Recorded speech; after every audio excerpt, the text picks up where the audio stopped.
আপনি তারে নিয়ে প্রশ্ন তুললেন না, সব জায়গায় চুলকাইয়েন না। ওনার ফায়জমা দেখলে আপনি বুঝবেন ফায়জমা কত উপরে। উনি একজন নিরহংকার মানুষ, কিন্তু মানুষ কখনো ফেরেশতা হতে পারে না। ওনার দোষ নাই বা আছে এটা আমি বলি নাই, তবে উনি একজন উঁচু মানের মানুষ। বাইতুল মোকাররমের খতিব সাহেব ভিডিও করতে খুব কড়াকড়িভাবে নিষেধ করেন। তাহলে যে কোনো ইসলামিক বিষয়ে ভিডিও করা কি হারাম? প্রথম কথা হলো, বাইতুল মোকাররমের বর্তমানে যিনি খতিব তিনি একজন মুখলেস ইমাম। কি ইমাম? লক্ষ লক্ষ হাদিস তার মুখস্থ, বাংলাদেশের শ্রেষ্ঠতম আলেমদের একজন, যিনি এখনো 40-50 টাকা দামে জুতা পরে। কথা কর না কেন? কয় টাকা? আপনি তারে নিয়ে প্রশ্ন তুললেন না। উনি ভিডিও করতে দেন, এটা হলো ওনার তাকওয়া। এটা ওনার কি? এই যে কয়েকদিন আগে সমাবেশ হয়েছে না, উনি সেই সমাবেশে গেছে, যাওয়ার পরে ওনাকে ওখান থেকে একটা খাম দিছে। কি দিছে? উনি একটা রিক্সা বা ঠেলা গাড়িতে করে বাইতুল মোকাররমে আসছে।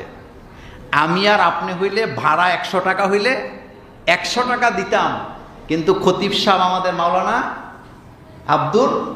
খতিব সাহেবের নাম কি? আব্দুল মালেক সাহেব। কি মানের আলেম, কতটা তার এখলাস। তিনি চিন্তা করতেছে এই খামটা তো মূলত আমারে তারা বাড়ার জন্য দিছে। খামের মধ্যে 20,000 না 30,000 টাকা ছিল। আশ্চর্য হবেন, তিনি এই পুরা প্যাকেটটা না খুলে ওই ভ্যান ড্রাইভারে দিয়ে দিছে। কারে দিছে?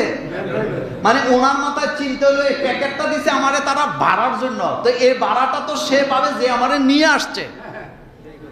আপনি তারে নিয়ে প্রশ্ন তুললেন না, সব জায়গায় চুলকাইয়েন না। উনি এই মানের মানুষ। এবার কি বুঝাইতে পারছি? ওনার ফায়জমা দেখলে আপনি বুঝবেন ফায়জমা কত উপরে। উনি একজন নিরহংকার মানুষ, কিন্তু মানুষ কখনো ফেরেশতা হতে পারে না। ওনার দোষ নাই বা আছে এটা আমি বলি নাই, তবে উনি একজন উঁচু মানের মানুষ।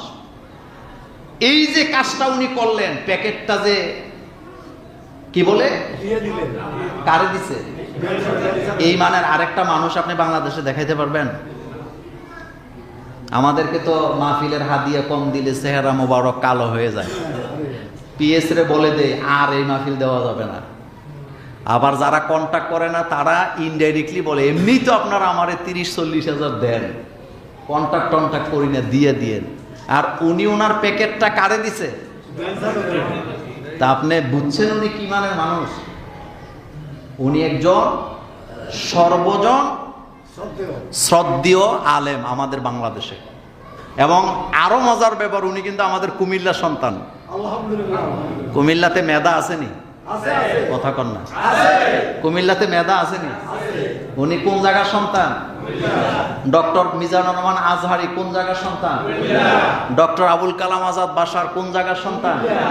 তা আমাদের খতিব সাহেব আব্দুল মালেক সাহেব উনি কোন জায়গার সন্তান? কুমিল্লাতে মেধা, অসংখ্য নাম আমি বলতে পারবো, অসংখ্য। এটি কুমিল্লার মাথা, তিনি আমাদের সম্পদ। উনি, এটা ওনার তাকওয়া। এটা ওনার কি? তাকওয়া। সব জায়গায় সব ফতুয়া খোঁজার দরকার নেই। উনি খুব ভালো মানুষ, আল্লাহ পাক ওনাকে কবুল করুক। আরো 2টা রয়ে গেছে, এগুলো পারলাম না, অলরেডি 1:30 বেজে গেছে। আগামী জুমাতে হজ নিয়ে বাকি আলোচনা হবে ইনশাআল্লাহ। আসসালামু আলাইকুম ওয়া রাহমাতুল্লাহ।